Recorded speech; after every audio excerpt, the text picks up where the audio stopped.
That too is perfect. Oh, peace, peace, peace.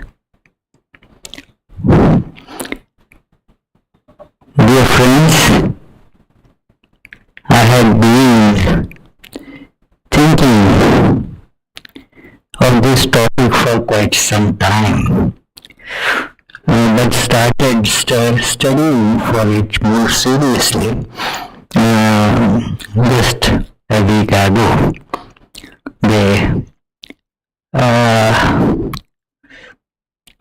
What I saw was that this subject has been studied by so many very learned psychologists.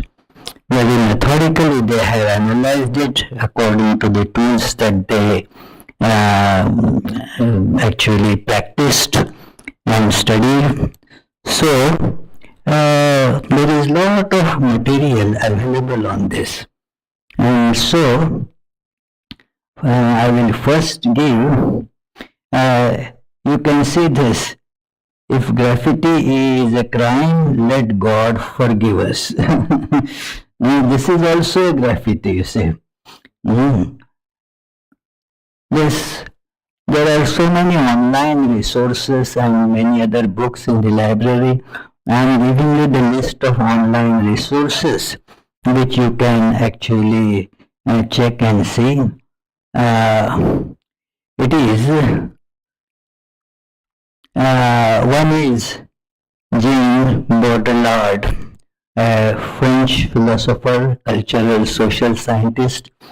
He has done very extensive and penetrative writing on this topic.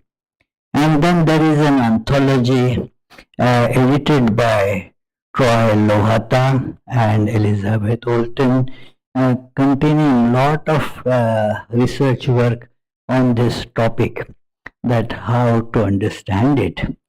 Then there are these YouTube resources. One is the famous Mansky documentary. Our Adi Maharaj has told me about this, and that was really great, education for me to see that. Then there is another YouTube video, Meet Mumbai Street Artist. Then there is another video, How has graffiti changed your life? Is graffiti addictive? There are many such wonderful educative videos on that. Now we shall see that graffiti, why people actually get impelled to study this psychology of graffiti. Because of first important reason is its extent. Everywhere you find graffiti. It is any small town, again you find graffiti. It is legally banned, but people still do it. It is only the cities like Singapore where the punishment could be very harsh. So there it is to some extent controlled, but otherwise it is all over. It is humorously said that Neil Armstrong, when he stepped on the moon, there too he found graffiti. So it is really, it is so extensive. Wherever you find some place and wherever there are people living, you will see somebody doing something. It is not permissible or not really, whether permissible or not something that you should be doing, and yet you go and do it. I remember in studies in the primary school or secondary school, there is the notebook, and then sometimes I would draw something on it which was not part of the curriculum, or write something, scratch something there, make some funny drawing. My drawing skills were, well, to say the least, horrible. So it is, but yet I would do something. That also is kind of graffiti. You see its evidence everywhere all the time. The researchers doing history of this graffiti, when did it start? They have found that long ago in history, you find this graffiti. Thousands and thousands of years ago, you find the old walls and buildings. They were by that style or whatever tools those people had, they had done some carvings on that which were not a part of the original, that design of that wall or that building. People you find in the old caves, there are these certain drawings. They are not actually some expert drawings, but like graffiti, drawn something here and there, something that looks like a mix of a cow and a dog and a bird. It is. So actually, I can imagine that such an animal, such a creature did not exist. But your imagination can bring all these things together. It is. So you have those pictures in very old caves as well. So it shows that graffiti is very, very old. So one can again say that when did it begin? When Adam and Eve, they had found that they somehow got the fruit of the forbidden tree. Before eating them, they did something on it by nails. Some picture was painted on it or carved on it by nail. That was the origin of graffiti. So it is everywhere you find this graffiti, so pervasive. And so naturally you inquire, what prompts people to do this? Is graffiti legal or illegal? Well, normally in most places it is considered illegal. There is a funny thing about it. In England, to prevent people from spoiling the otherwise nice looking walls or buildings, the government allocated some walls specially for that. But the seasoned graffiti artists, they don't go there, because main idea in graffiti is rebellious. Let me be rebellious. It is a rebellion. So therefore, if it is already allowed, then that kills, you see, the idea of graffiti itself. That if you are allowed to do something, you won't do it. But if you are not supposed to do something, then there is a different kind of feel of breaking the bondage that is associated with it.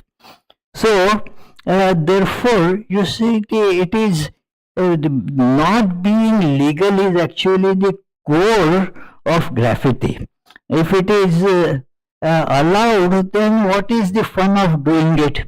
It is like a child, if the child is allowed to do something, does it, that is not a big fun.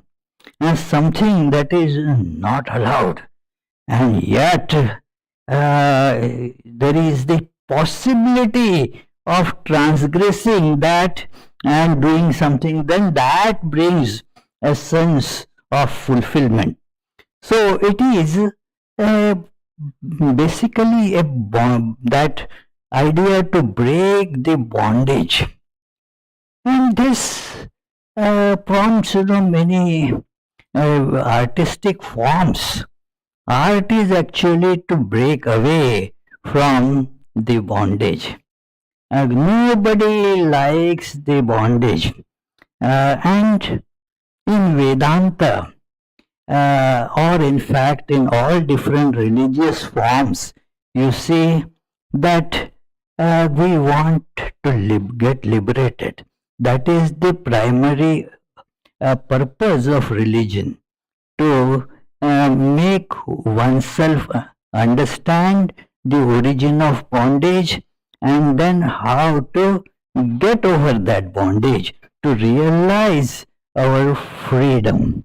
So that is our prayer also here, that each we consider that we are free. We say that it is thou art the self of all, we are all divine. There is divine hidden in everyone.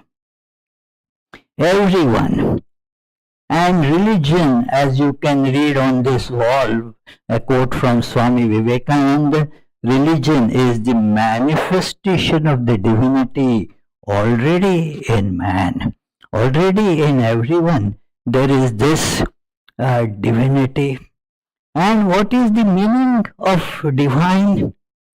I am divine means, well, everyone is intrinsically perfect, pure, ever free.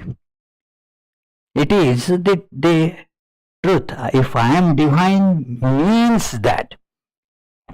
Therefore, what the religion asserts is this truth, and this is something that there is no word for this actually, because this is a field that transcends the common linguistic expression. We feel in a way constricted because of our very limited awareness, and then we want to get over that. But again, it is, I am using words, but this is something that is not really expressible in a common this language. Therefore, I liked one expression of graffiti by one author, that it is polyvocal. Polyvocal is a beautiful word. Means it is now, for example, I am vocal, but it is not being polyvocal. It is just one, you can say monovocal, using the established languages to communicate with others. That is just using only one aspect of vocality, as it were. And it has tremendous limitations. So a graffiti is a polyvocal thing. Means it is an expression to various different things. It is, there is something, some part of language there, but there is so much of visual content to it. Visual means not again, there is appreciated by our sense of sight is one aspect of it.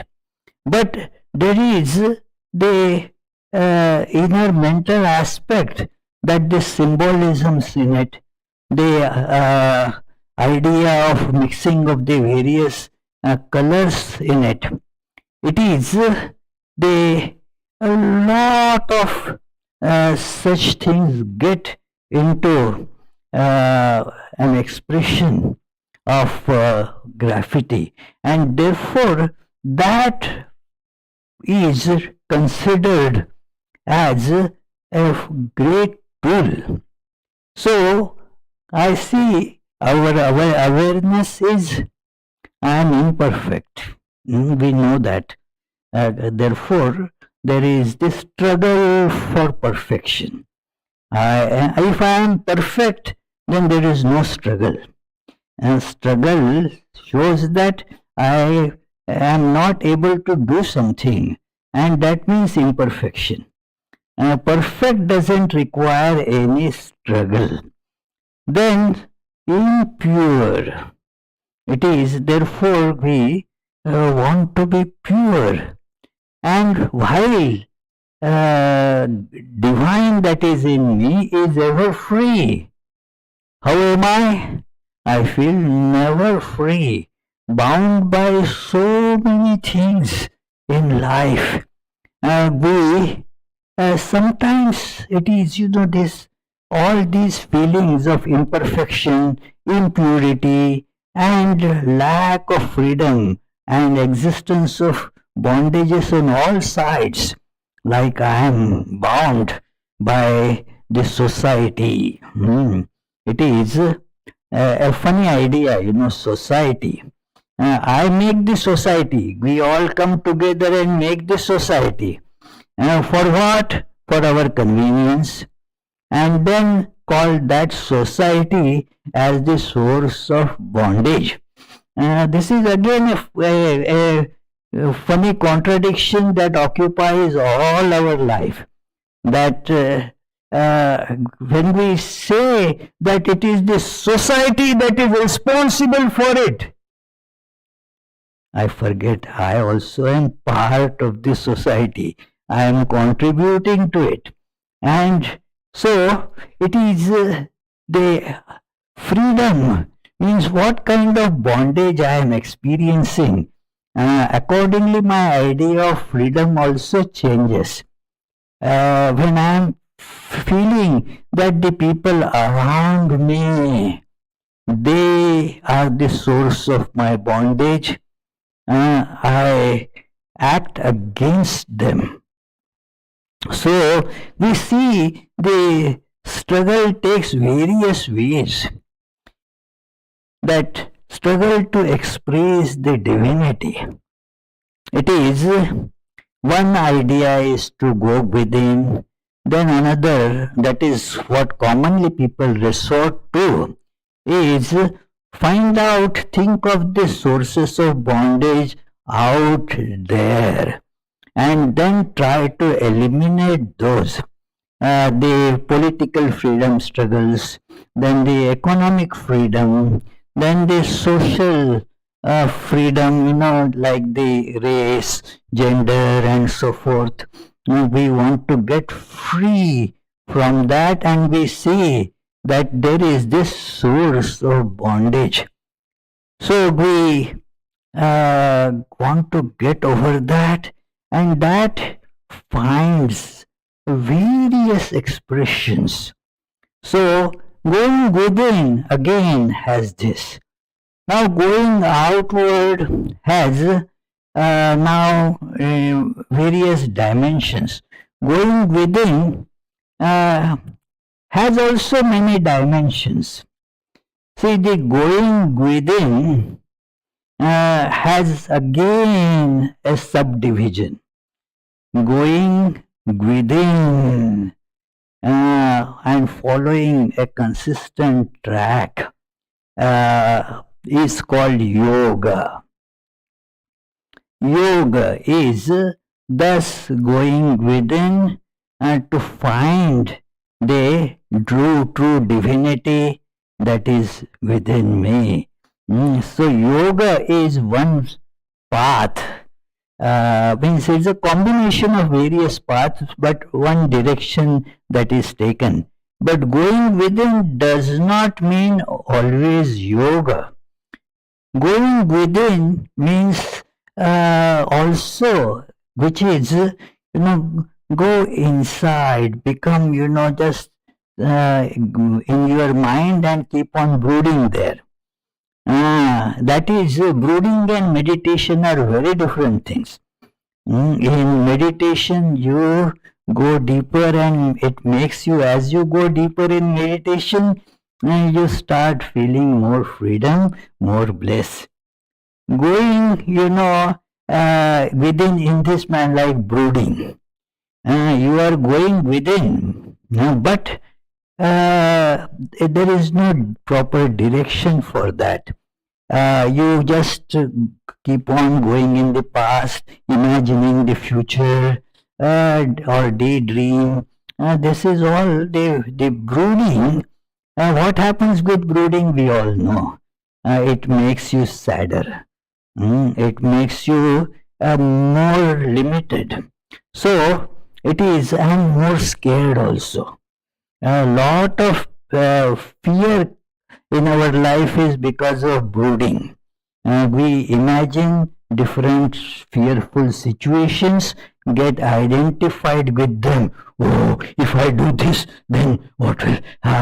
It is the effect of brooding. That something happened somewhere, you have carried the scar of it. Now, instead of healing the scar, you keep on intensifying the scar by brooding over it.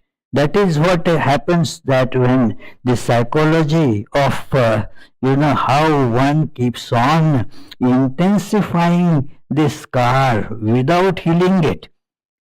This happens when you brood over that. So, because this is the psychology, that whatever you meditate upon, you strengthen that. If you meditate upon your divinity, it will get strengthened. No doubt about that.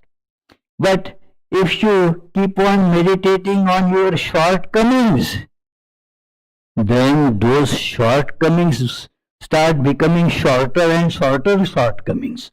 I don't know how this expression is, but that is what happens. That, well, I can't do this. By thinking constantly like that, then it becomes, you are forced to, obey that I cannot do it, that's it, period. That is how one keeps on going, making oneself weaker and weaker, debased and debased.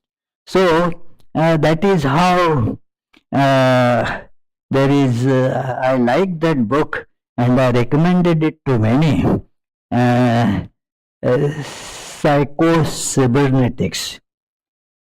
That is a book that had become quite popular in about 1960s, about how our self-image is creating, our behavior. We have a self-image, and then our self-image is based on some experiences we created. But we do not understand that those experiences are just some selected experiences which are changeable. So, I fail once in doing something, or I get a bad experience while doing something, then I take it as a permanent entity. And that, I can't do it because I failed once, So, I make it a permanent image in myself. I am what I am, then it becomes my image. And we protect one's own image, So, it is like that. Then I cannot do anything, obviously, because I am such a person who cannot do things. And that is how self-fulfilling prophecies of this type happen. One gets more and more depressed by those things because of this wrong self-image.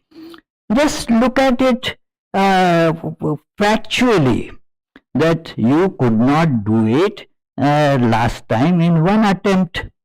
Yes, you could not write ABCD also in the first attempt. So, does it mean you never learn to write? Your education would stop right there then.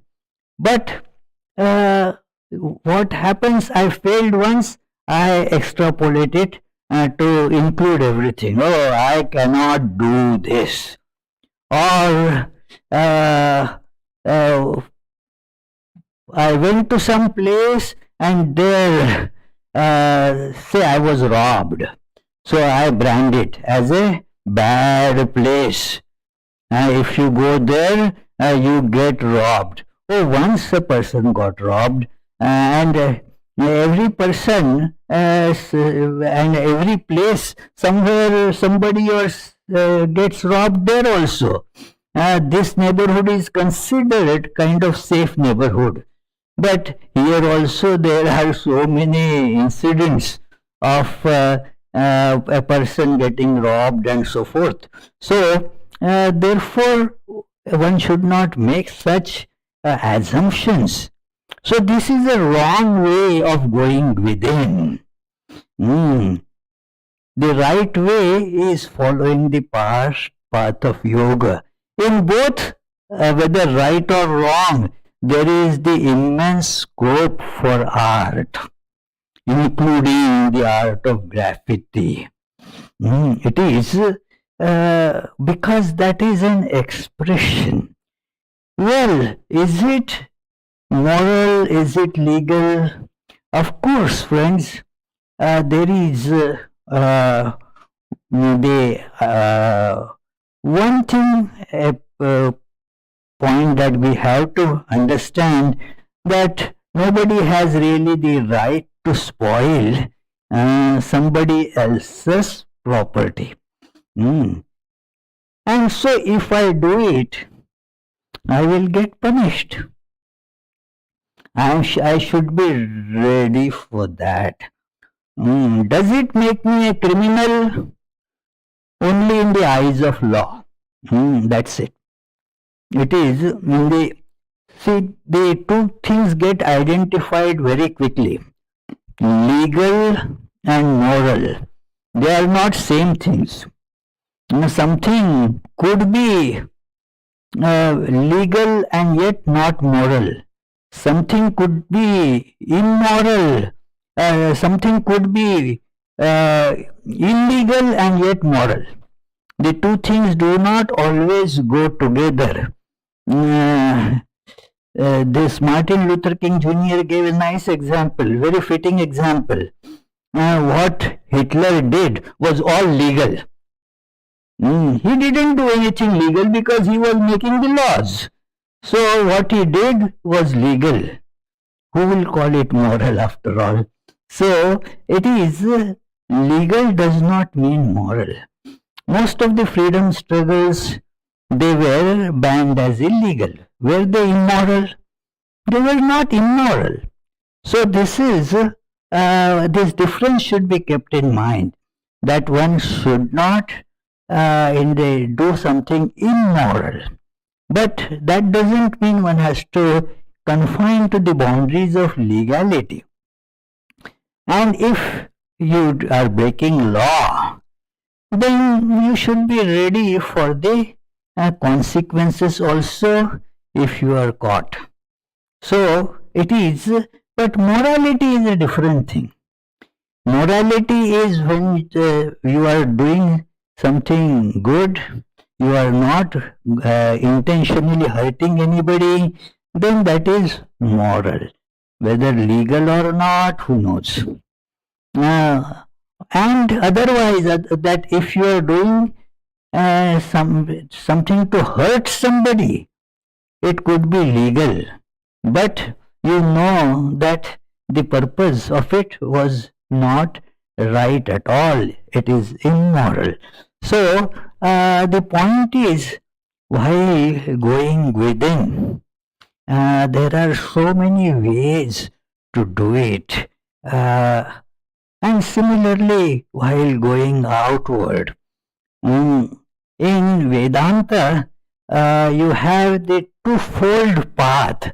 You can go outward because most people initially at least think that the solution is outwards.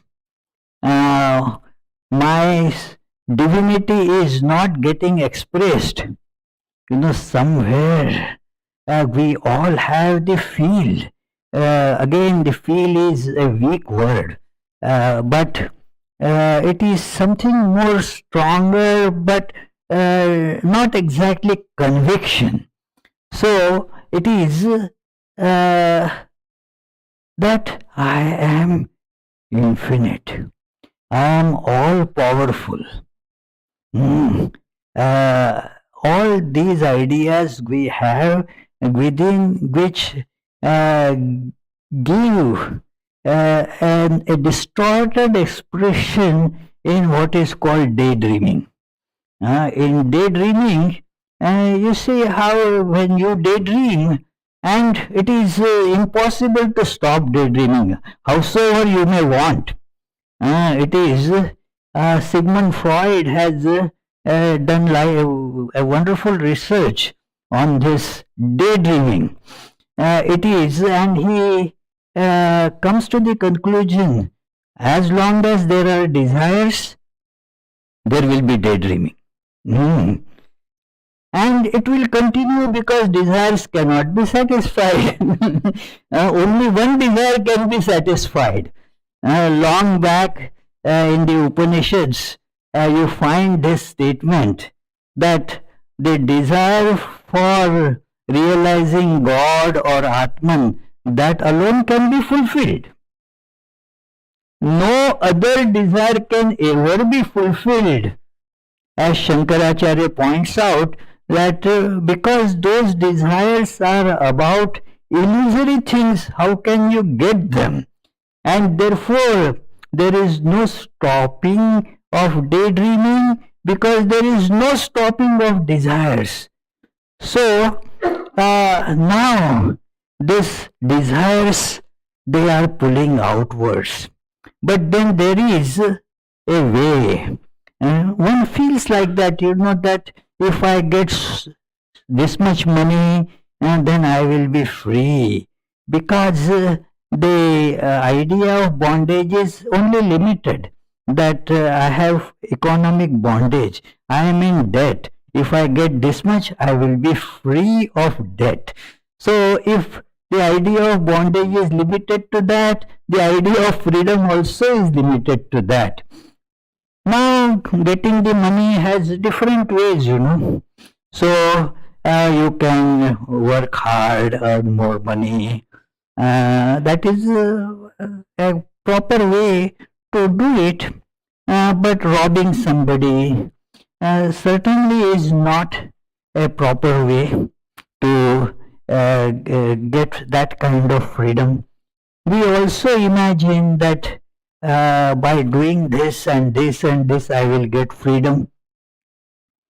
Now, in Vedanta discipline, the sages have told that yes, you feel that it is outwards, okay. Let us go in a methodical way.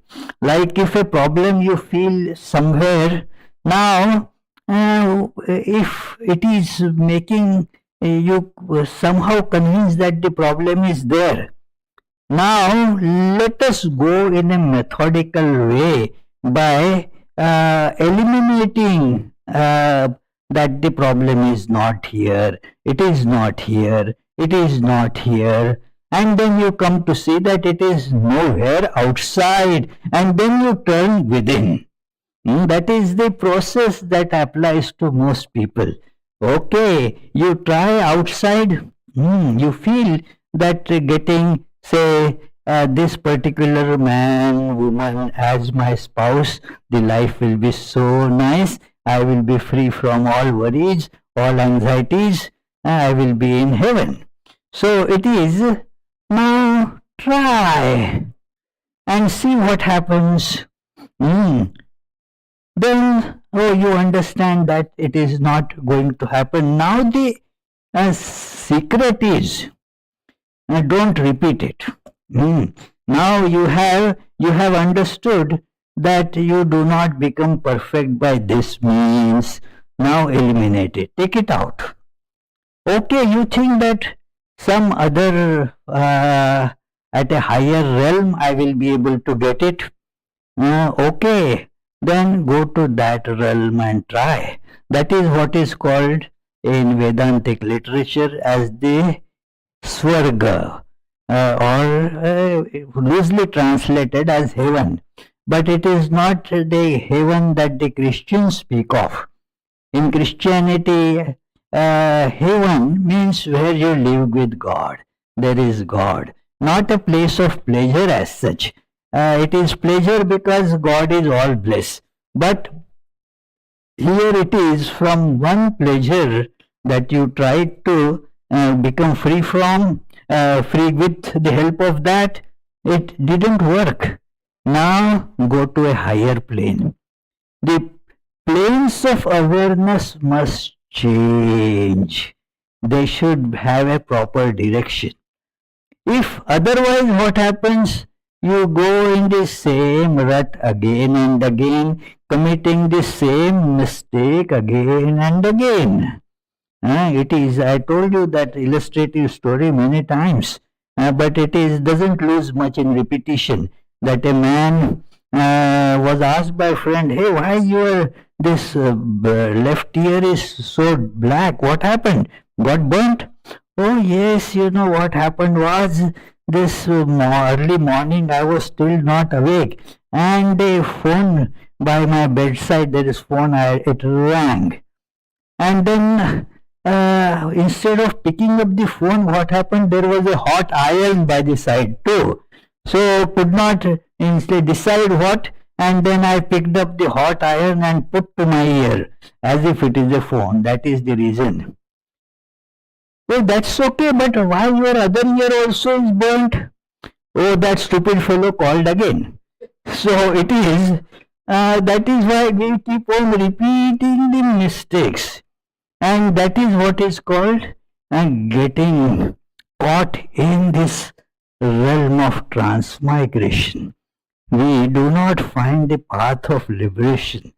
Going outward, there is a method that they prescribe. That is called the path. In Sanskrit, it is called path of Abhyudaya. Abhyudaya and Nishriyasa. Nishriyasa is the path that immediately leads to liberation. Path of Abhyudaya gradually makes you understand the folly of going outward. But one has to understand that. That is why Sri Ramakrishna described it, that how the path of this going outward, he said that once I thought that it is these Bengali sweets, Rasgulla. So people like it, and so he said, I also had the desire to eat Rasgullas, and a few were therefore brought for me, and I put a couple of them in mouth. Right, okay. Everybody would do it. What was the difference that Sri Ramakrishna did with it? The difference is very important, that he rolled them from one end to another end and started addressing the mind. That, oh, mind, did you understand? This is called the eating of Rasgulla. It is just after all made with the same material that the other food gets made of. Moreover, it tastes nice only till it goes down the throat. And a few are okay, otherwise they don't taste good at all. And then he started scolding his that, why did you get such a desire? That is eating such things. No. Once you had it, okay, now give it up. And thus it makes you, if you keep on thinking of those things while having it, then you can overcome that. So that opens up the way for this. And again, the visual arts play a very big role in both of these. Going within, yes. And the visual art that graffiti has, it expresses the spirit of freedom. It is wrongly associated with the gang wars. Yes, the gang wars or that criminal activities and so forth. They are tagged with the graffiti, but that is not a correct thing. It is a wrong tagging again, because some of the gangs, they indulge in graffiti. That is okay, but that doesn't mean all graffiti means that. It is actually therefore said a part of what is called hip hop culture, hip hop music, and this graffiti is kind of part of that. So means an expression that breaks the established forms. There are the established means traditionally, socially established forms, but then if you, in your spiritual struggle for liberation, you go to break all bonds, and therefore you will see those art forms also, they break these bondages. So it is the graffiti has sometimes great message. It is if you see that it is the of course everything has the mixed the bag, it is some very wrong and bad things are there, but there also there is this seed of struggle to become perfect is there. If you go within in the right way, then as I mentioned, it brings you to the path of yoga. You can go directly if you do not have the drag to go outward, or if one has the drag to go outward, let one go methodically. The process of elimination, like our sound system has, you noticed in the beginning, it sounded like an explosion of bomb. So there are some other issues. So our engineers, they are trying to eliminate different possibilities where the problem is from. And so they will, by this process of elimination, they can isolate a problem and then work on it. So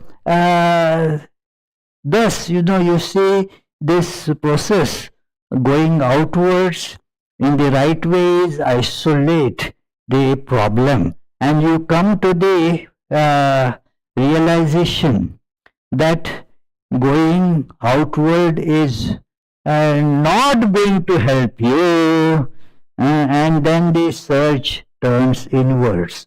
Swami Vivekananda has in his book Jnana Yoga has mentioned this. So it is you go within, and there now, since you are going within, the graffiti starts, being used for that.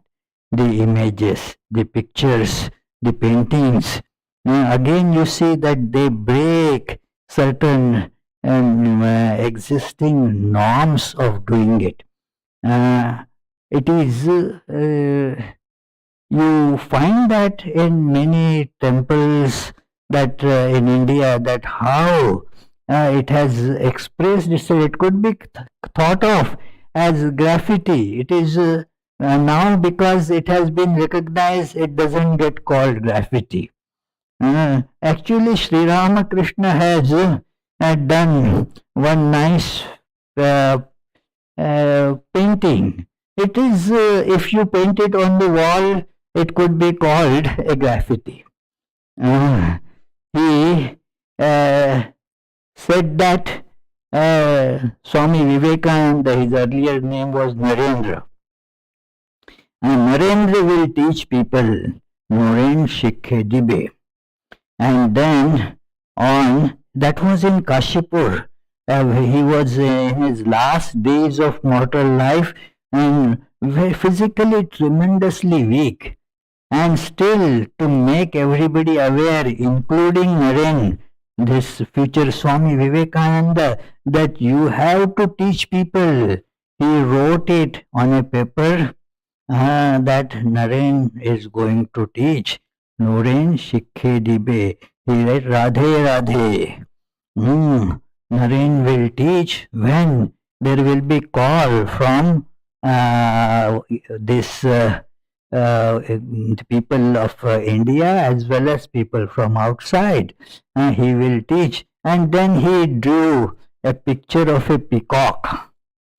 And the picture of Naren's head, that it is head and face. The experts of this literature, they say that the head is that of Narendranath and the peacock is Sri Ramakrishna himself. So it is, this is the way, you can have this imagery, you can express that for yourself. You may not be needing to go out and then paint on the wall, or you can do it on the wall also. It is but something that expresses this inner divinity and makes you feel connected with that. So that is, the graffiti is useful for that also. Actually, graffiti has been prescribed by clinical psychologists as a healing method. That okay, you give them the tool to do graffiti. It is what happens is they will find an expression for some problems that they are facing, the problem of not being able to express, that creates an inner psychological suffocation, that also actually it becomes a psychosomatic disease. It also has the impact on one's body. So if you encourage them to do graffiti, then you will find that it is they have found very positive evidence that how the person becomes more open.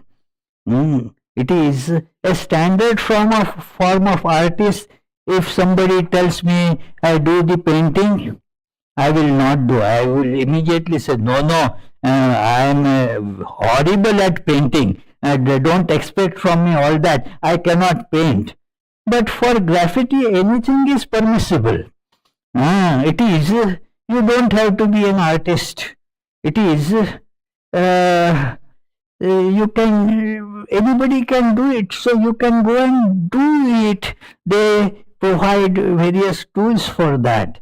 The person will not have courage to go out and take chances of being caught by people. It is, you have to go in the dark, do that. There are graffitis painted in so many different places, I did not bring the pictures here, but on the trains, on the train tracks, and they are always cautious if somebody is going to catch me or not. So this so that problem is there, so they won't go out to do that. So okay, you do it here, whatever you want to do, draw here. So that becomes also a therapy for some people. So with that, you get expression. And now the whether in spiritual life, actually all is spiritual in that sense, that the uh, point is disciplining the expression. It again is a constraint, but a constraint that will gradually make your graph better and better.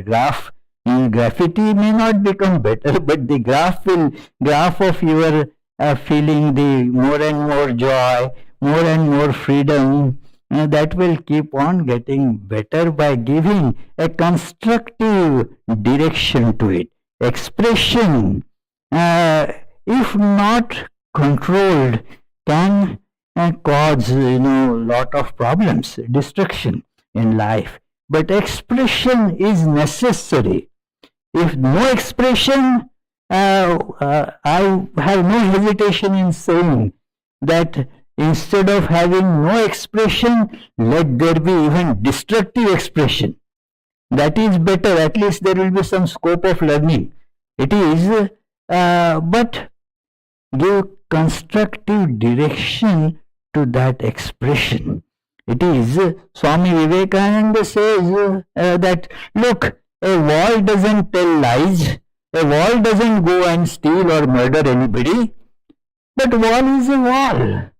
A man does crimes, but then learns and becomes better. So therefore, what will you like to be? An unerring, making no mistakes, a wall, or a human being who commits mistakes but learns and goes beyond them. So it is important to give a channel, proper channel, so that this can become a tool by which one will get liberated. We will express that perfection in our life. That we began that prayer. This talk was begun with that prayer. That, and I will end it again with that prayer. Om Purnamida Purnamidam Purnat Purnamudachyate Purnasya Purnamadaya Purnamevavashishyate. Om Shanti Shanti Shanti. That divine is perfect. This too is perfect. The perfect comes out of the perfect. When the perfect, that is this world, is taken out of the perfect, that is divine, what remains, that also is perfect.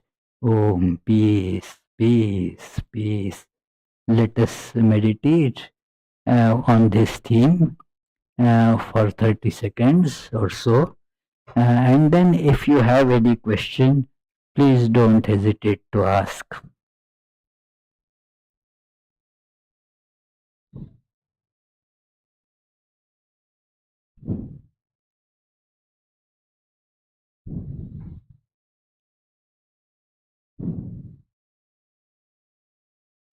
Yes, please, any question? There is no question here. Oh, you have a question? No. A little bit of a question, okay. Like graffiti, yeah, like graffiti, halfway out, okay.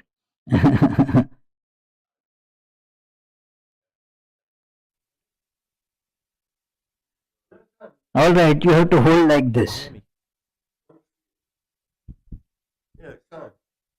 Well, that doesn't mean you can hear me. Okay, because I got to express myself. Yeah. I've come across the term confidence without clarity. So that's also it's not graffiti necessarily, but to me it's more like a expression of a message, but it's like a misinformed message. Right? Yeah, it is a very good point that you have raised. That it is, we have many times a confidence or a feeling of confidence, but there is not enough understanding, enough knowledge, and so it is a mistaken thing. It doesn't, but not having confidence is not right. Clarity will come if you have confidence, you try, and if you have the spirit of introspection, then you will learn and then get more clarity. Clarity comes by, again, trying to go deep. If you have no confidence, you will not take any step. And so take a step. Even if there is no full clarity, take a step and then you go on. As you go on, you learn. Yeah.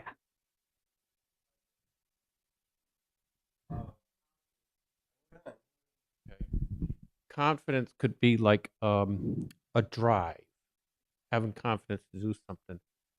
But I didn't get the word. confidence could be like without confidence you don't have a drive.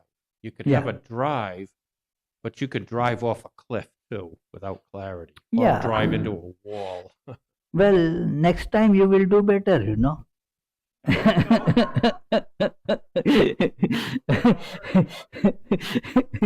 Yeah, means we in Hinduism or Vedanta, there is always rebirth. It is. So, this birth you went over the cliff. But it is, well, next time you learn, one learns, next birth you will be, more cautious about jumping from the cliff, you see. It is, yeah, one man, he uh, had a finger chopped off by, holding it to that running saw. A saw was he was curious, like the curious George. So it is, when to hold the finger, let us see what it is. That was gone. And some man came, hey, what did you do? How did it happen? He held another finger. That also is gone. So it is, you learn. Now you are right, like the jumping over the cliff. This curious fellow had the idea that, let me put, didn't think that the finger will go away, but tried with some level of confidence and it was gone. So, but then gradually understands, no, these things are not meant for such kind of play. So, yeah, one learns.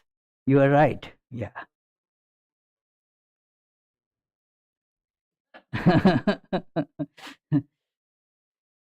Any other question? Any question upstairs? Yes, Maharaj, there is one question. Okay.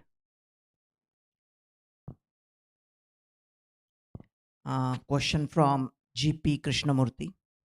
Dear Maharaj, Sashtang Pranam. Pranam, pranam. How to Sashtanga pranam. Okay. how to ensure that our evaluation of ourselves or the situation is realistic while we don't limit ourselves by generalizing based on experience? Oh, well, that's a very deep question. That it is true that our introspective evaluation of ourselves is also fraught with many mistakes, and therefore one has to check it. What is called fact check. And again, the facts should not be very selective facts. It is, I remember here many years ago, there was a retreat given by Swami Prabodhananda, late Swami Prabodhananda. He was then at San Francisco, a wonderful teacher. So he said that we should always examine that whether what I am thinking is a fact or a fiction. Separate fact from the fiction. It is, fictions are good, but one should remember that they are not facts.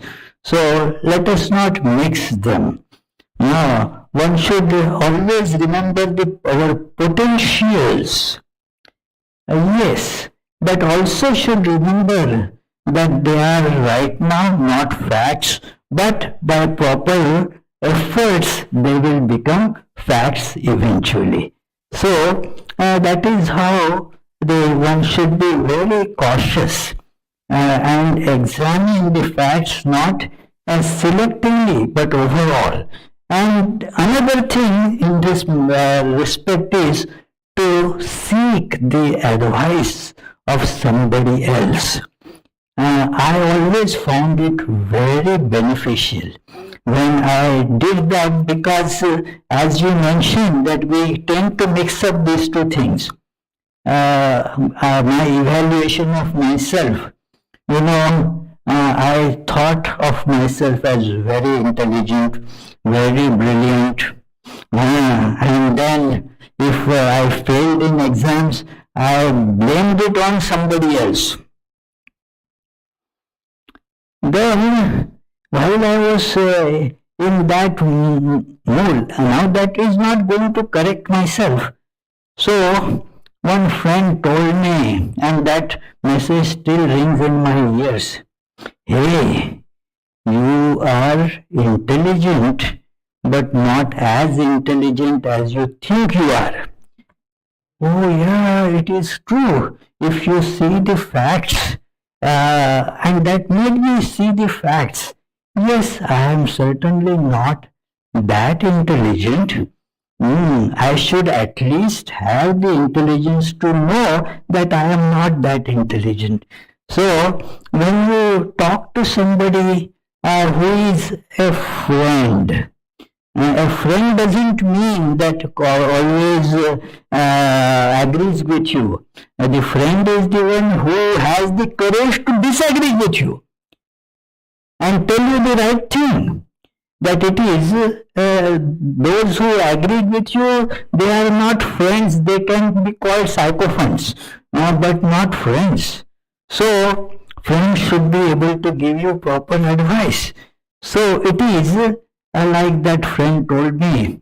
And sometimes some of my friends have told in more scathing terms that really hurts. But that did good to me, somehow certain things did hurt me. Oh, why did that fellow say like this? But when I had introspection, then I saw that that is the real healing, It is not always the so-called loving, kind words are not always healers. Sometimes blows are good healers. It is so... Dear G.P. Krishnamurti, I hope you get this point. Any other question around? So let us conclude with the closing prayers. I need the clicker. Oh, clicker. Does it click? Okay. Clicker. So let us conclude with the closing prayers. Then there will be our regular arati. And the soup supper, you are invited to go for the soup supper as well. May the Divine, who is Father in heaven of the Christians, Holy One of the Jewish faith, Allah of the Muslims, Buddha of the Buddhists, Tao of the Taoists, Great Spirit of the Native Americans, Ahura Mazda of the Zoroastrians, and Brahman of the Hindus. Lead us from the unreal to the real, from darkness to light, from death to immortality. May the all-loving being manifest himself unto us and grant us abiding understanding and all-consuming divine love.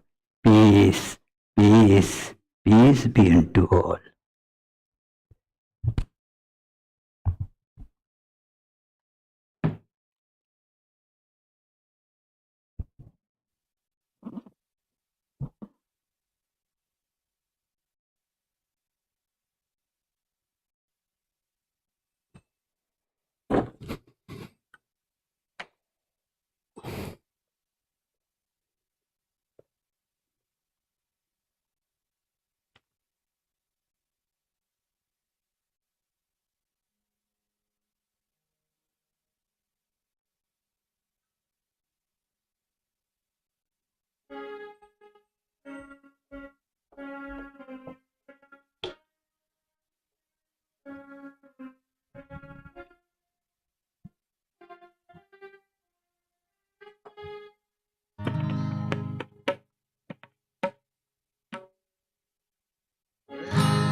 beyond Lord's speech. To you, O Lord, beyond Lord's speech. The faces of hope, O Lord, are the faces of hope. Great light of all light, great light of all light, darkness is destroyed by your light. Oh Lord, darkness is destroyed by your light. Peace to you, O Lord, beyond words. To you, O Lord, beyond words. You are the faces of hope. O Lord, that you are the faces of hope. Great light of all light, sing our eyes. Great light of all light, sing our eyes.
Mm.